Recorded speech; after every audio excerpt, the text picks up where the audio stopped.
السلام علیکم ورحمۃ اللہ وبرکاتہ۔ میں اس ویڈیو کے اندر آپ لوگوں کو ایک ریئل کہانی بتانے والا ہوں۔ دوستو، یہ خبریں اور یہ اطلاعات عام طور پر آتی رہتی ہیں کہ فلاں مسجد سے امام صاحب کو اس بنیاد پر نکال دیا گیا، فلاں مسجد کے اندر امام صاحب کی اس غلطی کی بنیاد پر مسجد سے نکال دیا گیا۔ آج کی اس ویڈیو کے اندر میں آپ لوگوں کے سامنے ایک ریئل کہانی لے کر آیا ہوں۔ دوستو، میں جس راستے سے اپنی مسجد جاتا ہوں اس راستے کے اندر ایک مسجد پڑتی ہے، اور اس مسجد کے چند قدم کے بعد اس مسجد کے امام صاحب کی ایک دکان پڑتی ہے۔ دوستو، آتے جاتے ملاقات ہوتی رہتی تھی، سلام کلام ہوتا رہتا تھا۔ اچانک کئی دن سے مجھے یہ لگا کہ امام صاحب مسجد میں تشریف نہیں ہیں، امام صاحب کی گاڑی نہیں دکھ رہی، آخر کیا معاملہ ہے؟ تو چلتے پھرتے ایک دن امام صاحب سے میری ملاقات ان کے دکان پر ہو گئی اور سلام کلام کے بعد میں نے امام صاحب سے معلوم کیا کہ حضرت اب دکھائی نہیں دے رہے ہیں، کیا بات مسجد تشریف نہیں لا رہے ہیں کیا؟ تو گفتگو کے دوران کہنے لگے کہ مجاہد بھائی کیا بتاؤں آپ کو کہ میں نے جو یہ دکان کر رکھی ہے نا، تو کچھ لوگوں کو یہ دکان اتنی زیادہ کھٹکتی ہے کہ وہ لوگ میری اس دکان کی وجہ سے ہر وقت مجھے ٹارچر کرتے رہتے تھے، پریشان کرتے رہتے تھے۔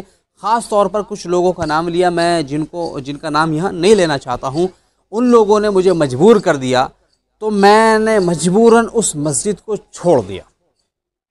پتہ ہے کس وجہ سے؟ صرف اس بنیاد پر کہ امام صاحب ایک دکان چلاتے ہیں۔ بھلا یہ کوئی غلطی ہے؟ بھلا کوئی سبب ہے؟ بھلا کوئی بنیاد ہے؟ کیا کسی کو اس بنیاد پر مسجد سے نکال دیا جائے کہ امام صاحب نے دکان کھول لی ہے؟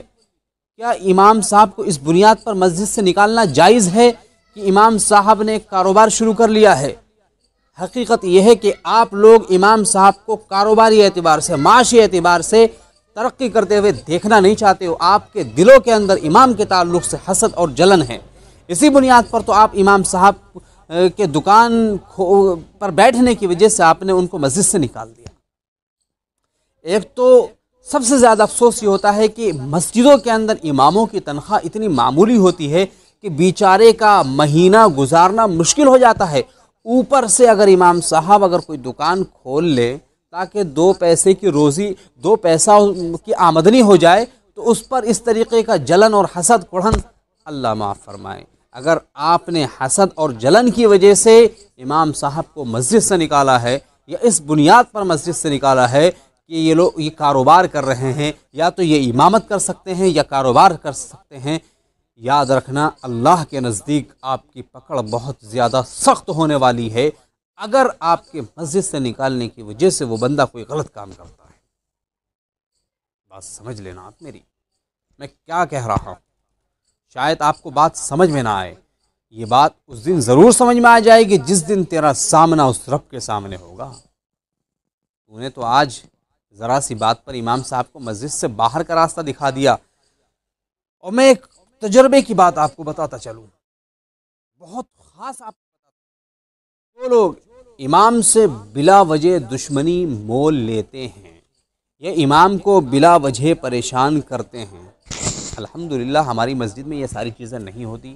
ہماری مسجد کا ہر ذمہ دار وہ امام کی عزت کرتا ہے۔ میں اپنی مسجد کے کسی بھی ذمہ دار کو یہ بات نہیں کہہ رہا ہوں، بلکہ ان لوگوں کو کہہ رہا ہوں جو لوگ امام سے بدتمیزی سے پیش آتے ہیں اور اس طرح کی حرکتیں کرتے ہیں، ان لوگوں کو میں آگاہ کرنا چاہتا ہوں اور متنبہ کرنا چاہتا ہوں کہ اگر آپ نے امام کے ساتھ اس طریقے کا رویہ اختیار کیا ہے تو آپ اپنی اگلی زندگی کے اندر خدا کی قسم پریشان ہونے والے ہیں۔